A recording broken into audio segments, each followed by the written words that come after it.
So, good afternoon to all the dearest one, which are waiting for the next lecture of atomic structure. As we know, in the previous lecture, we have finished shapes of atomic orbitals, and our aim is today that we will cover the energies of orbitals. So today's topic will be energies of orbitals और उसकी बहुत depth में हम जाएंगे। हम उसके बारे में A to Z पढ़ेंगे आज। तो हम अपनी स्टार्ट करते हैं जर्नी। अच्छा, उस क्लास में हमने नोड के बारे में बताया था, आपको ने सुना होगा कि नोड क्या होता है। वो जगह होती है जहाँ पर इलेक्ट्रॉन नहीं रहता ना, तो node is that place where the electron can not exist या कैन नॉट प्रेजेंट।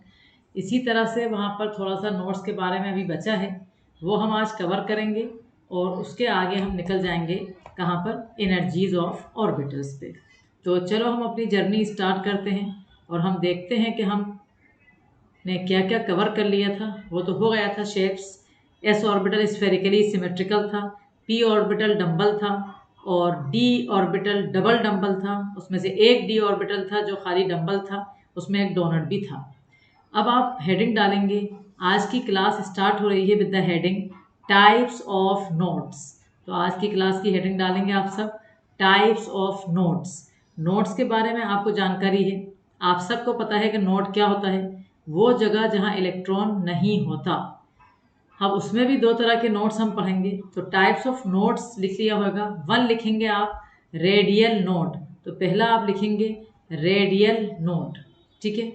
और दूसरा आप लिखेंगे एंगुलर नोड। तो रेडियल नोड्स और एंगुलर नोड्स। रेडियल नोड वो जगह होती है जैसे आपने 2s ऑर्बिटल में देखा था, 2-1। तो मतलब पहले हम आपको तीन फॉर्मूलाज याद करवा देंगे। वो जिस बच्चे को वो तीन फॉर्मूलाज याद हैं वो सारे क्वेश्चन नोट के कर लेगा। तो टोटल नंबर ऑफ नोट्स का एक फॉर्मूला है जो कि उस दिन भी दिए थे, n-1। तो n-1 is the formula of total number of notes, ठीक है। उसमें फिर रेडियल नोड जो है, रेडियल नोड का है n-l-1, where n is the principal quantum number and l is the azimuthal quantum number. तो n हमारा क्या है, प्रिंसिपल क्वांटम नंबर है, और l हमारा क्या है, एजीम्यूथल क्वांटम नंबर है। और रेडियल नोड का फॉर्मूला है n-l-1। उसके अलावा एक तरह का और टाइप का नोड होता है, उसे कहते हैं हम एंगुलर नोड। एंगुलर नोड क्या होता है, उसका फॉर्मूला हमारा है l। एंगुलर नोड का फॉर्मूला है l। तो टोटल नंबर ऑफ नोड्स का फॉर्मूला है n-1, रेडियल नोड का फॉर्मूला है n-l-1 और एंगुलर नोड का फॉर्मूला है हमारा l।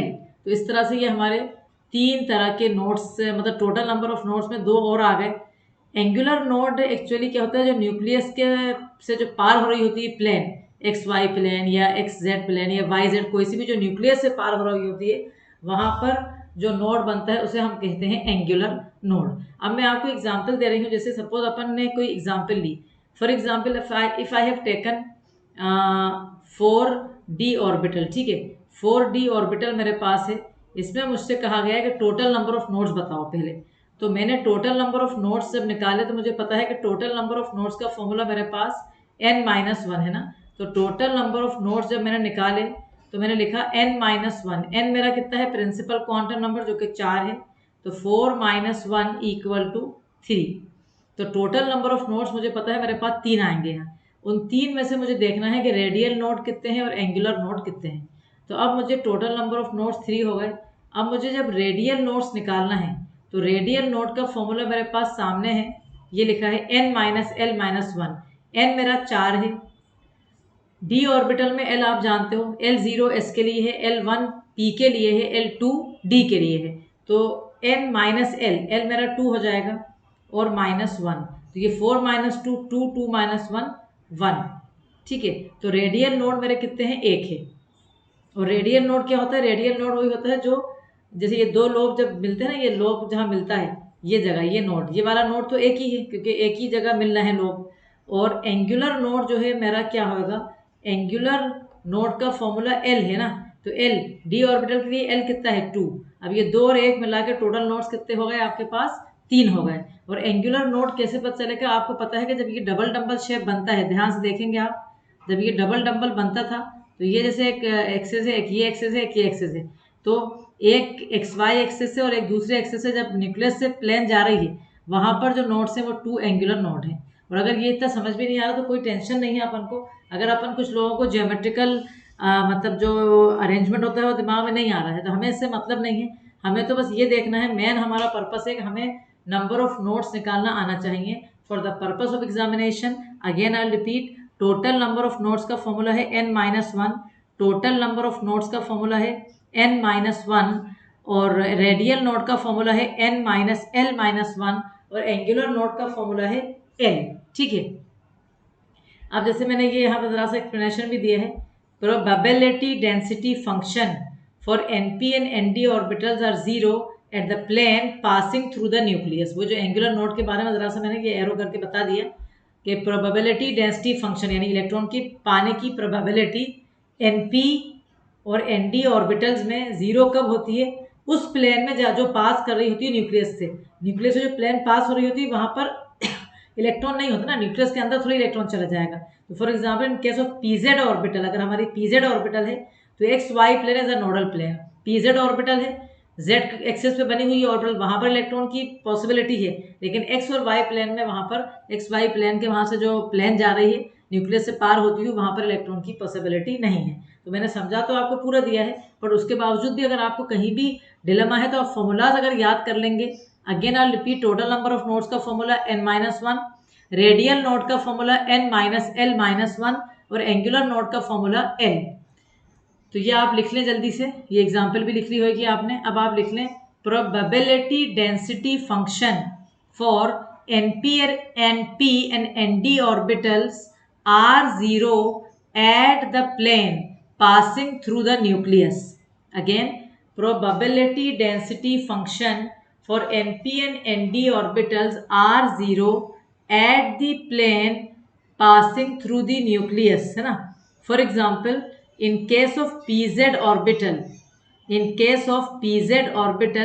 xy plane is a nodal plane, xy plane is a nodal plane। ठीक है, अब इसके बाद एक और एग्जांपल मैंने दे दी, ये सोच के कि अगर आपको डाउट है तो आप देख लें।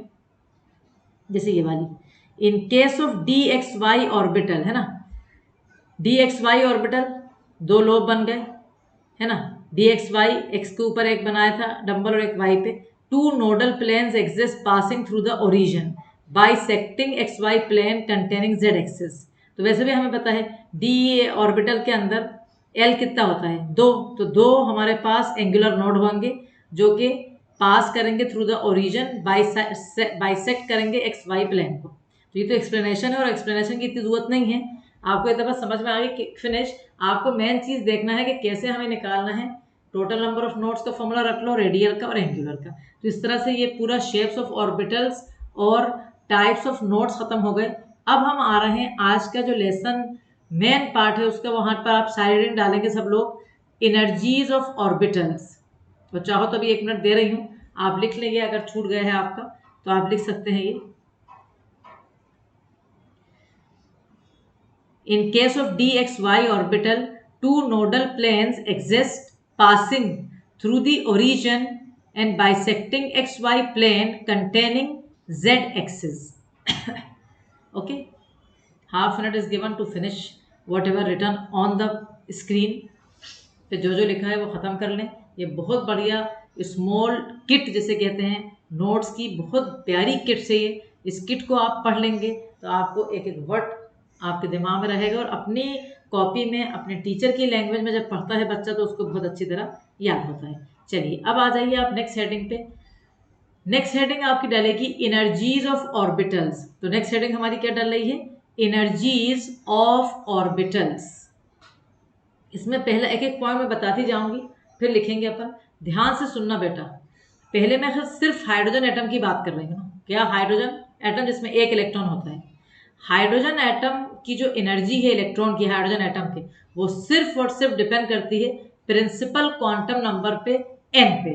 वो एजीम्यूथल क्वांटम नंबर पे नहीं करती, सिर्फ और सिर्फ प्रिंसिपल क्वांटम नंबर पे डिपेंड करती है। तो पहला पॉइंट हर बच्चा लिखेगा 1 करके, the energy of electron in hydrogen atom depends upon the principal quantum number bracket में n। तो पहला पॉइंट लिखेंगे, the energy of electron in hydrogen atom depends only upon the principal quantum number in bracket you have to write n। तो hydrogen का जो atom है उसकी जो एनर्जी है वो काय पे डिपेंड करती है, सिर्फ और सिर्फ प्रिंसिपल क्वांटम नंबर पे। ठीक है, तो ये बात जो स्टेप 2 है ये समझ लो पहले। ये स्टेप 2 IIT जेई का क्वेश्चन बन के आया है, एक साल आया था, ये बहुत अच्छा क्वेश्चन। देखो क्या लिख रहा है, सो the order of energies of orbitals in hydrogen atom. Hydrogen atom के अंदर जो ऑर्बिटल्स है उनकी जो ऑर्डर ऑफ एनर्जीज है, तो हाइड्रोजन एटम के अंदर जो order of energies of orbitals की वो खाली प्रिंसिपल क्वांटम नंबर पर डिपेंड करती है, अभी मैंने बताया। तो जैसे 1s सबसे कम होगा फर्स्ट शेल की एनर्जी सबसे कम होती है, तो ये 1s है ना। 1s lesser than 2s equal to 2p। क्या मतलब हुआ 2s इक्वल टू 2p का मतलब सेकेंड शेल में s और p भले सब शेल्स अलग हैं लेकिन एनर्जी सेम है, क्योंकि हाइड्रोजन की एनर्जी सिर्फ प्रिंसिपल क्वांटम नंबर पे डिपेंड करती है। तो 1s lesser than 2s equal to 2p lesser than. अब ये देखो थर्ड शेल है, इसमें s p d सबकी सेम है, तो 3s equal to 3p equal to 3d। फिर लेसर देन, अब ये सारी फोर्थ शेल हैं, तो 4s equal to 4p equal to 4d equal to 4f। तो क्यों ऐसा ऑर्डर है ये, क्योंकि इलेक्ट्रॉन जब हाइड्रोजन एटम का होता है तो उसकी एनर्जी सिर्फ और सिर्फ डिपेंड करती है काय पे, प्रिंसिपल क्वांटम नंबर पे। तो अब ये पूरा सेकंड वाला पॉइंट लिख लें, और उसके वहां IIT जेई में पेपर में क्वेश्चन आया था ये लिखें। So the order of energies of orbitals in hydrogen atom is, और बॉक्स में भरेंगे 1s, रट लो मेरे साथ, 1s lesser than 2s equal to 2p lesser than 3s equal to 3p equal to 3d lesser than 4s equal to 4p equal to 4d equal to 4f। तो I hope first और second दोनों point आप समझ गए होंगे। एक दफा conclude कर देते हैं दोनों पॉइंट को फिर से।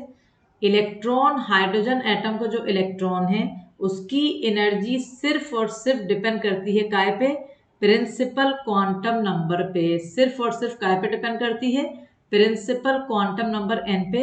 इसलिए ऑर्डर ऑफ एनर्जीज है 1s lesser than 2s equal to 2p, यहाँ शेल सेम है, प्रिंसिपल क्वांटम नंबर सेम है, lesser than 3s equal to 3p equal to 3d lesser than 4s equal to 4p equal to 4d equal to 4f। अब आ रहा है third point पे। Third point बड़ा अच्छा point है, सभी पॉइंट बहुत अच्छे हैं। ये थर्ड पॉइंट कह रहा है in spite of different shape, अभी लिखो नहीं समझा दूं पहले। थर्ड पॉइंट कह रहा है in spite of different shape of s and p orbital. s और p के शेप बिल्कुल अलग है, s का स्फेरिकल है, p का डम्बल है। तो कह रहा है in spite of different shape of s and p orbital electron has the same energy in case of hydrogen atom. Hydrogen atom के अंदर इलेक्ट्रॉन की एनर्जी सेम है, क्योंकि वो सिर्फ डिपेंड करती है प्रिंसिपल क्वांटम नंबर पे। जबकि देखो यहाँ पर s और p है, s का शेप स्फेरिकल है, p का डम्बल है, d का डबल डम्बल है, ये सारों की एनर्जी सेम है। तो अब लिखेंगे आप in spite of different shapes right, in spite of different shapes of s and p orbital, in spite of different shapes of s and p orbital, electron has the same energy in case of hydrogen atom. In spite of different shapes of s and p orbital, electron has the same energy in case of hydrogen atom.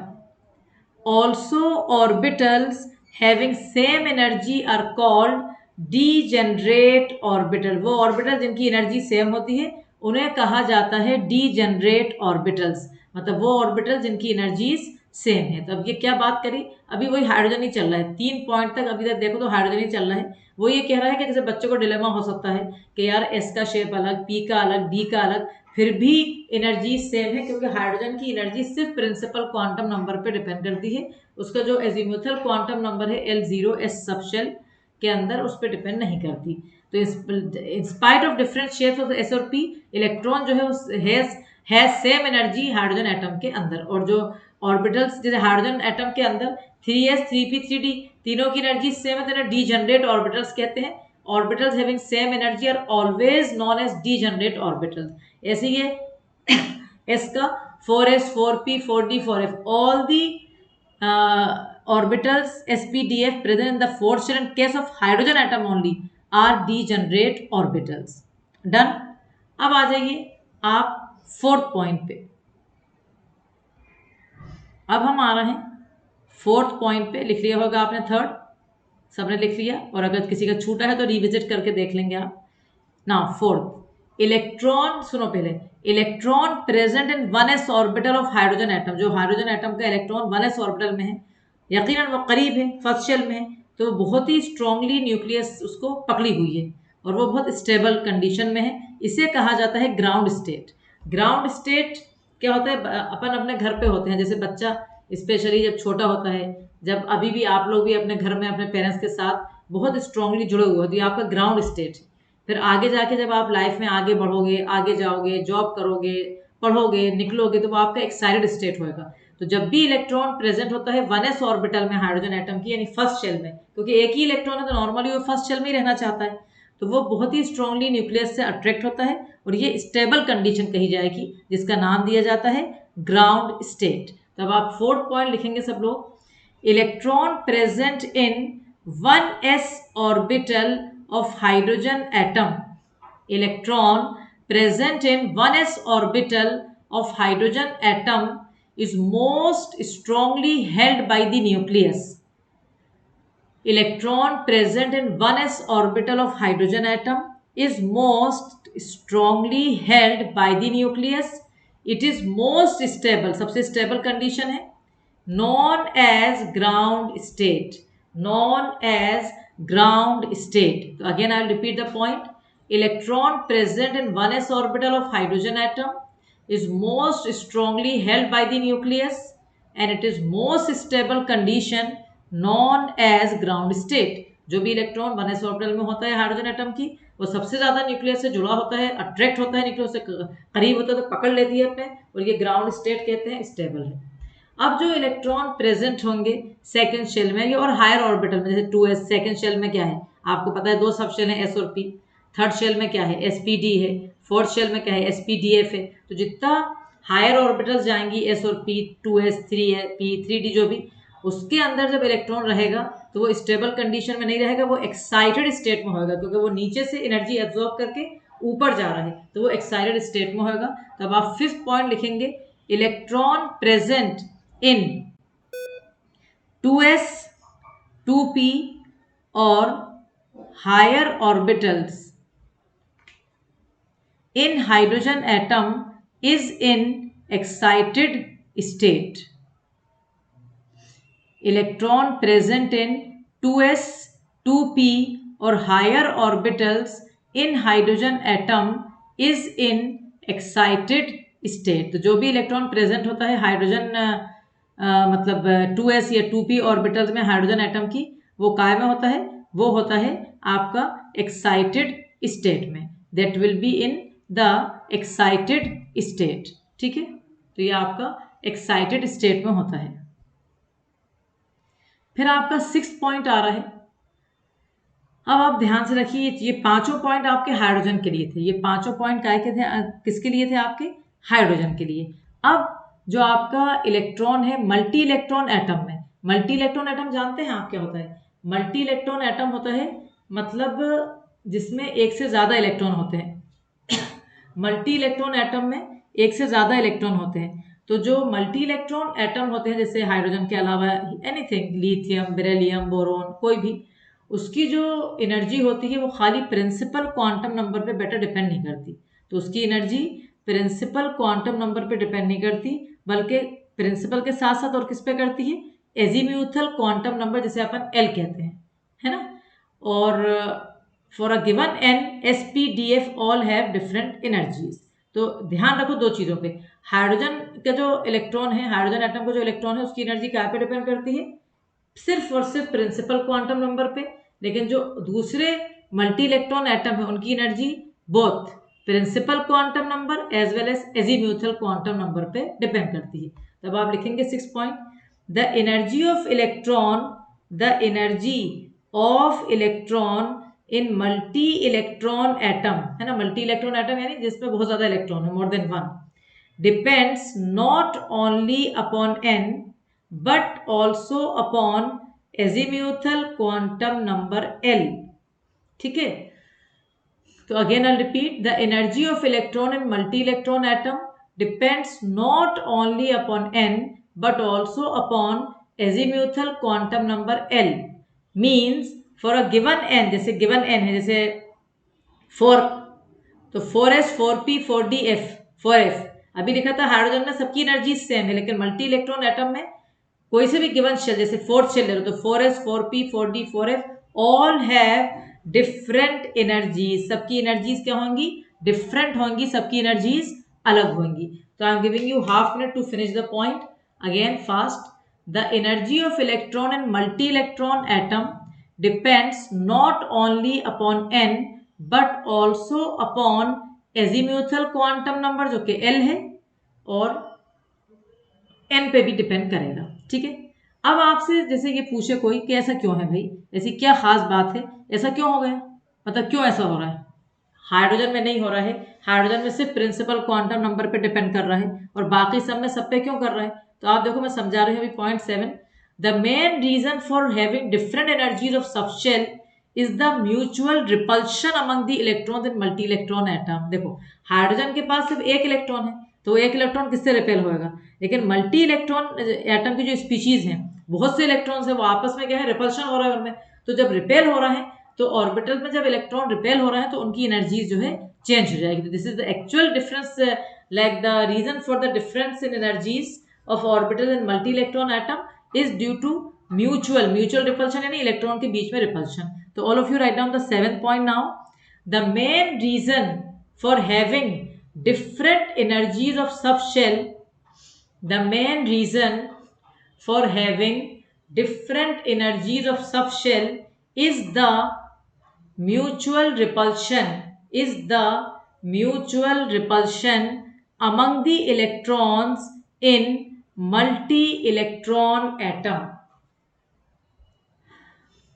The main reason for having different energies of subshell is the mutual repulsion among the electrons in multi electron atom. ठीक है बेटा, अब आ रहा है आपका, समझ गए आपका ये पॉइंट. अब आ जाते हैं अपन नेक्स्ट पॉइंट में. नेक्स्ट पॉइंट हमारा आ रहा है, देखिए आपके सामने लिखा है नेक्स्ट पॉइंट. नेक्स्ट पॉइंट में समझ लो पहले, इन हाइड्रोजन एटम में जो अट्रैक्शन, एक ही अट्रैक्शन होता है बस, किसके बीच में, न्यूक्लियस के और जो नेगेटिवली चार्ज इलेक्ट्रॉन है ना. लेकिन मल्टी इलेक्ट्रॉन एटम में क्या होता है, अट्रैक्शन होता है न्यूक्लियस और इलेक्ट्रॉन में और साथ ही साथ रिपल्शन होता है इलेक्ट्रॉन्स के बीच में. तो ये डिफरेंस है हाइड्रोजन और मल्टी इलेक्ट्रॉन एटम में. इसी वजह से उनकी एनर्जीज में भी मतलब डिफरेंस है कि हाइड्रोजन की एनर्जी से प्रिंसिपल पे डिपेंड कर रही है और इसकी अलग है सबके लिए. तो लिखेंगे अब 8 point. In hydrogen atom the only attraction present in hydrogen atom is the attraction between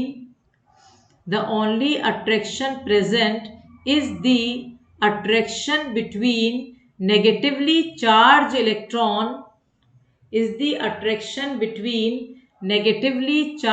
electron and positively charge nucleus. ठीक है, तो इन hydrogen atom the only attraction present किसके बीच में है, is the attraction between negatively charge electron and positively charge nucleus. while in multi electron atom attraction is there between nucleus and electrons as well as repulsion is between the electrons, है ना. Attraction nucleus और electrons में है, उसके साथ साथ repulsion किसके बीच में है, बिटवीन द इलेक्ट्रॉन्स. ठीक है, अब आप ये कह सकते हैं, हो सकता है आपको ये लगे कि मैडम अगर रिपल्शन हो रहा है तो फिर एटम स्टेबल कैसे है, तो ऐसा नहीं है, अट्रैक्शन भी है और रिपल्शन भी है, लेकिन अट्रैक्टिव फोर्सेस जो हैं वो स्ट्रॉन्गर हैं या ज्यादा हैं किसके मुकाबले में, रिपल्सिव फोर्सेस के। इसलिए मल्टी इलेक्ट्रॉन एटम की स्पीशीज बढ़िया रहती हैं, लिथियम, बेरिलियम, दुनिया का हर एटम आप देखते हो पीरियोडिक टेबल में सारे स्टेबल हैं। तो 9 पॉइंट लिखेंगे, stability of electron, stability of electron in multi-electron atom, stability of electron in multi-electron atom is because total attractive interaction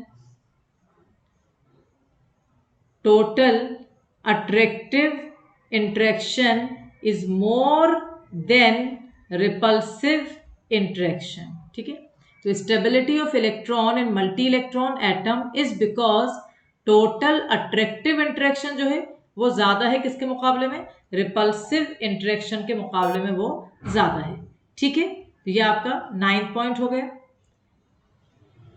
अब आपको ध्यान रखना है जो अट्रैक्टिव इंटरेक्शन है इलेक्ट्रॉन का वो बढ़ता कैसे है, जितना पॉजिटिव चार्ज न्यूक्लियस की बढ़ती है, मतलब जितना एटॉमिक नंबर बढ़ेगा, जितनी पॉजिटिव चार्ज न्यूक्लियस की बढ़ेगी उतना ही अट्रैक्टिव इंटरेक्शन बढ़ेगा। मतलब यकीनन जब न्यूक्लियस ज्यादा पॉजिटिव होगी, नंबर ऑफ प्रोटॉन ज्यादा होंगे उसके अंदर, तो वो इलेक्ट्रॉन को अपनी तरफ ज्यादा अट्रैक्ट करेगी।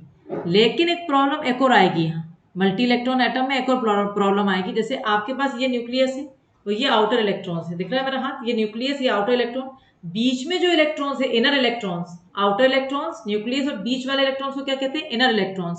तो जो इनर इलेक्ट्रॉन्स होंगे वो क्या करेंगे, वो एक शील्ड की तरह रह जाएंगे, स्क्रीन की तरह, वो न्यूक्लियस और आउटर इलेक्ट्रॉन के बीच में आ जाएंगे, तो न्यूक्लियस का अट्रैक्शन आउटर इलेक्ट्रॉन से कम हो जाएगा। इसे कहते हैं shielding of outer shell electrons from the nucleus by the inner shell electrons. तो नेट पॉजिटिव चार्ज जो आउटर इलेक्ट्रॉन एक्सपीरियंस कर रहा है उसे कहते हैं इफेक्टिव न्यूक्लियर चार्ज। तो यकीनन अगर इनर इलेक्ट्रॉन ज्यादा आ जाएंगे तो इफेक्टिव न्यूक्लियर चार्ज थोड़ी जो है वो कम हो जाएगी, है ना। तो न्यूक्लियस का अट्रैक्शन जो है, अट्रैक्टिव फोर्सेस तो होती हैं, इंक्रीज होती हैं, न्यूक्लियर चार्ज बढ़ने से इंक्रीज हो रही है, क्योंकि न्यूक्लियस जितनी ज्यादा पॉजिटिव होगी व्यक्ति इलेक्ट्रॉन को अट्रैक्ट करेगी, लेकिन बीच में तरह से ये इलेक्ट्रॉन जो है ये भी उसको थोड़ा कम कर सकते हैं। तो मतलब हर तरह की चीज पढ़ना है अपन, एनर्जीज ऑफ ऑर्बिटल्स को क्या क्या फैक्टर गवर्न करना है, वो हर तरह के फैक्टर अपन ले रहे हैं मल्टी इलेक्ट्रॉन एटम में। तो अब 10th पॉइंट लिखेंगे आप, the attractive interaction, the attractive interaction of an electron, the attractive interaction of an electron increases with increase of positive charge on the nucleus. The attractive interaction of an electron increases with increase of positive charge on the nucleus. समझ में आ रहा है, जितना positive charge बढ़ेगा, जितने number of protons बढ़ेंगे, जितना atomic number बढ़ेगा, उतना ही इलेक्ट्रॉन, न्यूक्लियस जो इलेक्ट्रॉन को अपनी तरफ खींचेगी। तो the attractive interaction of an electron increases with increase in positive charge on the nucleus, full stop. But लेकिन उसके जो जरा सा कम होगा, क्यों, but due to the presence of inner electrons, but due to the presence of inner electrons, अंदर के जो इलेक्ट्रॉन्स हैं, due to the presence of inner electrons, the valence electrons, due to the presence of inner electrons, the valence electrons will not experience, the valence electrons will not experience the full positive charge of nucleus, but due to the presence of inner electrons, the valence electrons will not experience the full positive charge of nucleus। ठीक है, inner electron जो है उसकी वजह से full जो positive charge होती है, अगर इनर इलेक्ट्रॉन नहीं होती तो इलेक्ट्रॉन को आउटर शेल को अट्रैक्ट कर लेती, इनर इलेक्ट्रॉन की वजह से थोड़ा सा वो मतलब अट्रैक्शन कम हो रहा है। दिस इज कॉल्ड, इसे कहा जाता है, this is called shielding effect, this is called shielding of the outer shell electrons from the nucleus by the inner shell electron. इसे कहा जाता है shielding of outer shell electrons. काय से शील्ड हो रहा है? न्यूक्लियस से, by the inner shell electrons. लिख लो ये, this is called shielding of the outer shell electrons from the nucleus by the inner shell electrons, and the net positive charge experience by outer electron। जो net positive charge है, full positive charge जो outer electron करते हैं, जो अपन 10 में भी पढ़ते थे, इफेक्टिव न्यूक्लियर चार्ज। तो the net positive charge experience by outer electron is called effective nuclear charge. Z यानी एटॉमिक नंबर चार्ज, यानी न्यूक्लियस के अंदर प्रोटॉन, EFF इफेक्टिव। तो इफेक्टिव न्यूक्लियर चार्ज का सिंबल क्या दिया है? Z effective. and the net positive charge experienced by outer electrons is called effective nuclear charge। तो आई होप कि अभी तक जो पढ़ाया वो बिल्कुल क्लियर होगा।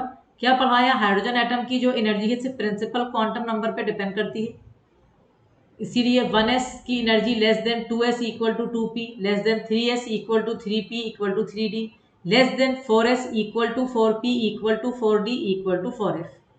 हाइड्रोजन की एनर्जी सिर्फ इसलिए प्रिंसिपल क्वांटम नंबर पे डिपेंड करती है क्योंकि उसमें सिर्फ एक ही अट्रैक्टिव फोर्सेस हैं जो कि न्यूक्लियस और आउटर शेल इलेक्ट्रॉन के अंदर है। इन स्पाइट ऑफ सब शेल्स की शेप अलग है, जब भी एनर्जीज हाइड्रोजन में सबकी सेम है। ये अपन ने बताया था कि 5th पॉइंट तक अपन ने यही पढ़ा था। और हाइड्रोजन का इलेक्ट्रॉन नॉर्मली 1s ऑर्बिटल में जब होता है तो ग्राउंड स्टेट में होता है, मोस्ट स्टेबल कंडीशन में होता है, और जब वो हायर स्टेट में जाता है तो उसे एक्साइटेड स्टेट कहते हैं। और जब मल्टी इलेक्ट्रॉन एटम की जो एनर्जी है वो दो चीज़ों पे डिपेंड करती है, प्रिंसिपल पे भी, एजीम्यूथल पे भी। ये इसलिए होता है क्योंकि मल्टी इलेक्ट्रॉन एटम के अंदर म्यूचुअल रिपल्शन होता है इलेक्ट्रॉन के बीच में। हाइड्रोजन एटम में सिर्फ एक तरह का अट्रैक्शन होता है न्यूक्लियस और आउटर इलेक्ट्रॉन का। मल्टी इलेक्ट्रॉन एटम में दो तरह की चीज़ें होती है, एक अट्रैक्शन न्यूक्लियस का आउटर इलेक्ट्रॉन में और repulsion among the electrons. Stability electron की मल्टी इलेक्ट्रॉन एटम में जब भी स्टेबल क्यों है? क्योंकि अट्रैक्टिव फोर्सेस डोमिनेट करती है रिपल्सिव फोर्सेस को। अट्रैक्टिव इंट्रैक्शन इलेक्ट्रॉन का इंक्रीज होता है, जितना एटॉमिक नंबर बढ़ाओगे उतना ही इंक्रीज होगा। लेकिन एक चीज प्रॉब्लम करेगी, इनर इलेक्ट्रॉन्स जो है, जितना एटॉमिक नंबर बढ़ेगा उतने इनर इलेक्ट्रॉन्स आएंगे, वो आउटर इलेक्ट्रॉन्स को न्यूक्लियस के अट्रैक्शन से रोकेंगे, और इसे कहते हैं हम शील्डिंग इफेक्ट। अब हम आ रहे हैं 11th पॉइंट पे। 11th पॉइंट कह रहा है कि अट्रैक्टिव फोर्स जो न्यूक्लियस की है आउटर इलेक्ट्रॉन की, ये अभी बता चुकी हूँ मैं, वो इंक्रीज होती है with increase of nuclear charge. जितना न्यूक्लियर चार्ज बढ़ाओगे उतनी अट्रैक्टिव फोर्स बढ़ेगी। मीन्स, अब ध्यान से, the energy of interaction between the nucleus and electron, that is orbital energy से ऑर्बिटल एनर्जी कहते हैं, डिक्रीज यानी more negative with increase of atomic number. ये बात समझना है। सबसे जितना एटॉमिक नंबर बढ़ाओगे, जितना एटॉमिक नंबर बढ़ेगा वित्त ही एनर्जी कम हो जाएगी। क्या है कि एनर्जी ऑफ इंटरेक्शन। जब भी अपन ने पढ़ा था एनर्जी, याद करो, इलेक्ट्रॉनिक एनर्जी इज नेगेटिव। मैंने कहा था जब इलेक्ट्रॉन फार अवे होता है तो उसकी एनर्जी बहुत ज़्यादा होती है, जीरो होती है। जब वो पास आने लगता है तो उसकी एनर्जी कम होती जाती है, क्योंकि न्यूक्लियस उसको अट्रैक्ट कर रही होती है और एनर्जी रिलीज होती है। तो उसे हमने क्या कहा था? नेगेटिव एनर्जी से करवाया था। तो क्या कह रहा है कि जित एनर्जी इंटरेक्शन की न्यूक्लियस की और इलेक्ट्रॉन की डिक्रीज हो जाएगी, यानी बिकम मोर और more negative with increase in atomic number. जितना एटॉमिक नंबर बढ़ेगा वित्ती एनर्जी ऑफ इंटरेक्शन कम हो जाएगी, क्योंकि न्यूक्लियस से दूर होता जाएगा एटम। सिंपल चीज है। तो 11 लिखोगे, the attractive force of nucleus to outer electron, the attractive force of nucleus to outer electron, the attractive force of nucleus to outer electron increases with increase of nuclear charge. The attractive force of nucleus to outer electron increases with increase of nuclear charge. ये तो पहला वाला 10th point भी ये कह रहा था। Means the energy of interaction between the nucleus and electron, the energy of interaction between the nucleus and electron, that is orbital energy कहते हैं। एनर्जी जो होती है ना न्यूक्लियस के और इलेक्ट्रॉन के बीच की, उसे ऑर्बिटल एनर्जी कहते हैं। डिक्रीजेस, ब्रैकेट में मोर नेगेटिव होना, with increase of atomic number. Energy of interaction between the nucleus and electron decreases with increase of atomic number. Attractive force बढ़ेंगे जितना एटॉमिक नंबर बढ़ेगा, और जितना एटॉमिक नंबर बढ़ेगा साइज बढ़ जाएगा, तो एनर्जी ऑफ इंटरेक्शन घट जाएगी जितना एटॉमिक नंबर बढ़ेगा। दोनों अपोजिटली चलना है, ठीक है। 12 पॉइंट क्या कह रहा है अपना? 12 पॉइंट कह रहा है both attractive और repulsive interaction depend upon the shell and shape of the orbital in which the electron is present. Attractive forces भी हो या रिपल्सिव, दोनों काय पे डिपेंड करती हैं? एक तो शेल पे डिपेंड करती हैं, मैंने अभी पढ़ा, जितना शेल बढ़ता जाएगा उतनी ही अट्रैक्टिव फोर्स कम होती जाएंगी, और शेप पे भी डिपेंड करती हैं इलेक्ट्रॉन के। जैसे कि अगर इलेक्ट्रॉन एस ऑर्बिटल में है तो एस ऑर्बिटल का जो इलेक्ट्रॉन है वो सबसे ज्यादा शील्ड करता है आउटर इलेक्ट्रॉन को पी से ज्यादा, पी डी से ज्यादा, डी एफ से ज्यादा। तो इस तरह से अगर आपसे कोई शील्डिंग इफेक्ट कहेगा ऑर्बिटल का तो S greater than P greater than D, shielding effect में एस फिर पी फिर डी फिर एफ। तो मतलब एनर्जी पे तो अट्रैक्टिव फोर्स पे डिपेंड करता है, समझा दिया, जितना एटॉमिक नंबर बढ़ेगा उतनी अट्रैक्टिव फोर्स बढ़ेगी, एनर्जी घटेगी। लेकिन शेप पे भी डिपेंड करता है। एस ऑर्बिटल का जो इलेक्ट्रॉन है अगर एस ऑर्बिटल में तो सबसे ज्यादा शील्ड करेगा, अगर स्फेरिकली सिमेट्रिकल है तो पूरी तरह से शील्ड कर लेगा। तो अब लिखेंगे 12 point, both attractive and repulsive interaction, both attractive and repulsive interaction depend upon the shell, shell के नीचे underline, and shape of the orbital in which the electron is present. Again I repeat, both attractive and repulsive interaction depend upon the shell and shape of the orbital in which the electron is present. दोनों attractive और repulsive interaction क्या पे depend करते हैं? Shell पे और shape orbital के जिसके अंदर इलेक्ट्रॉन रहता है। For example electron present, for example electron present in spherical s orbital shield the outer electron more effectively than p orbital, p more effectively than d and dotted line, even though all these orbitals are present in the same shell. सारी orbital एक ही shell में, जैसे fourth shell में S B है, P B है, D B है, F B है, same shell में है, लेकिन एस वाला सबसे ज्यादा शील्ड करेगा आउटर इलेक्ट्रॉन को न्यूक्लियस से, पी के मुकाबले में डी के एफ की। तो लिख लें, for example electron present in spherical s orbital shields the outer electrons more effectively than p orbital, comma p electrons more effectively than d and so on. तो फिर ये चाहो तो ये आप ऑर्डर लिख सकते हो ना, ये वाला कि s greater than p greater than d greater than f. Even though all these orbitals are present in the same shell, even though all these orbitals are present in the same shell. ठीक है, तो ये हो गया point. अब अपन आ रहे हैं 13 point पे। 13 पॉइंट क्या कह रहा है? फॉर अ गिवन शेल, एक पर्टिकुलर शेल है, जैसे Z इफेक्टिव यानी effective nuclear charge experience by the electron decreases with increase of azimuthal quantum number. ये भी इंपॉर्टेंट चीज है, एजीम्यूथल, ये वही वाला पॉइंट है जो 12 है ना, ये वही वाला है, बस इसको एजीम्यूथल क्वांटम नंबर से करा है मैंने। कि जैसे अभी तुमने पढ़ा था ना, देखो क्या पढ़ा था, 12 और उसको देखो 13 को, क्या शील्डिंग इफेक्ट पढ़ी थी वहां शील्ड करने का पढ़ा था कि एस ऑर्बिटल के इलेक्ट्रॉन सबसे ज्यादा शील्ड करेगा, फिर पी फिर डी फिर एफ, जबकि सब एक ही शेल में है। यहाँ पर लिख रहा है इफेक्टिव न्यूक्लियर चार्ज एक्सपीरियंस जो होगी वो भी हर मतलब एजीम्यूथल क्वांटम नंबर पे डिपेंड करेगी, मतलब एस ऑर्बिटल सबसे ज्यादा न्यूक्लियस के अट्रैक्ट होगा पी के मुकाबले में, पी डी के मुकाबले में, इस तरह से। मतलब ये सब चीजें एक से रिलेटेड होंगी, ये जो पढ़ा रही हूँ मैं इसमें से बहुत ही अच्छे अच्छे ऑब्जेक्टिव क्वेश्चन बनेंगे जो कि हर बच्चा जवाब नहीं दे पाएगा, क्योंकि ये डेप्थ है नॉलेज की, इसके अंदर बहुत ही अंदर तक डेप्थ के गई हूँ मैं एनर्जीज में। वरना नॉर्मली भाई कोई बता देगा हाइड्रोजन की एनर्जी में सब सेम है, बाकी की एजीम्यूथल और प्रिंसिपल पे डिपेंड करती है, इतना काफी है। लेकिन ये अपन बहुत डेप्थ में पढ़ रहे हैं ताकि अपन का बच्चा कोई भी क्वेश्चन उससे छूट नहीं जाए। समझ आ रही है मेरी बात अच्छी तरह? तो प्लीज ध्यान रखेंगे। तो क्या कहा मैंने, एक पर्टिकुलर शेल में सब शेल सब अलग है, लेकिन एस ऑर्बिटल का शील्डिंग ज्यादा है। ऐसे ही इफेक्टिव न्यूक्लियर चार्ज जो इलेक्ट्रॉन एक्सपीरियंस करेगा न्यूक्लियस की वो भी डिपेंड करती है एल पे। जो एस ऑर्बिटल में इलेक्ट्रॉन है वो सबसे ज्यादा इफेक्टिव न्यूक्लियर चार्ज उस पर असर करेगी, सबसे ज्यादा अट्रैक्ट वो होगा किसके मुकाबले में, पी के, और डी और एफ मतलब पी डी से ज्यादा।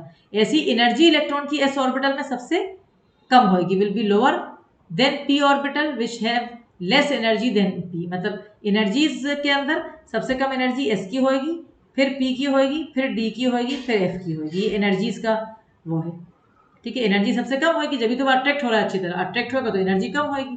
अट्रैक्शन और एनर्जी आपस में अपोजिट रिलेटेड है, समझ गए। ये सब पॉइंट बहुत अच्छी तरह अभी तो आप पूरा समझा दिए, लिख लिया, इसको बहुत अच्छी तरह रिवाइज करके और दिमाग में बिठाना है। पूरे नोट आपको बहुत सिस्टमेटिक वे में सारे नोट्स मिल गए हैं, वो बहुत अच्छी तरह मिल गए हैं आपको नोट्स, लेकिन आपको इसको समझना है। अब आप ये वाला पॉइंट लिखेंगे, for a given shell Z effective experienced by the electron decreases with increase of azimuthal quantum number. For a given shell, Z effective experienced by the electron decreases with increase of azimuthal quantum number. Means electron of s orbital is more tightly bound than p. Electrons of s orbital is more tightly bound than p, और dotted line यानी p d से ज्यादा, d f से ज्यादा. Also the energy of electrons of s orbital, also the energy of electrons of s orbital will be lower यानी more negative than p orbital which have less energy than d.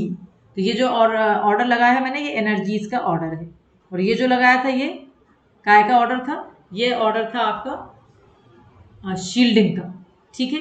तो अभी तो थोड़ा सा जैसे क्या है कि जब तक आप उसको खुद अच्छी तरह अपने आप नहीं पढ़ोगे ना और रिवाइज नहीं करोगे 2-3 दफे, जब तक आपको थोड़ा सा कंफ्यूजन रहेगा, लेकिन एक दफा रिवाइज कर लोगे दिमाग में बैठ जाएगा। तो शील्डिंग में एस सबसे ज्यादा, एनर्जी सबसे कम एस की, और इफेक्टिव न्यूक्लियर चार्ज सबसे ज्यादा एस इलेक्ट्रॉन की होती है, ठीक है। अब आ जाइए 14 पॉइंट, भी बहुत इंपॉर्टेंट और बहुत अच्छा पॉइंट है।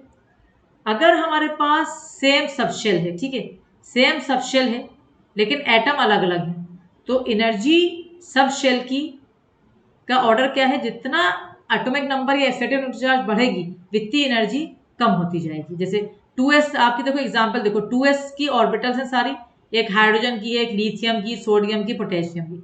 2s ऑर्बिटल हाइड्रोजन की एनर्जी सबसे ज्यादा है, फिर लिथियम की, फिर सोडियम की, फिर पोटेशियम की। जितना एटॉमिक नंबर बढ़ाओगे वित्तीय ही ऑर्बिटल की एनर्जी कम होती जाएगी सेम सबशेल की। तो ये कितने अच्छे पॉइंट, जो बच्चा समझदार है ना वो समझ रहे हैं कि क्या मैं डेप्थ पढ़ा रही हूँ पढ़ाई की। energies of the orbitals, energies of the orbitals in the same subshell, energies of the orbitals in the same subshell decrease with increase in the atomic number. Energies of the orbitals in the same subshell decrease with increase in the atomic number, bracket में Z effective.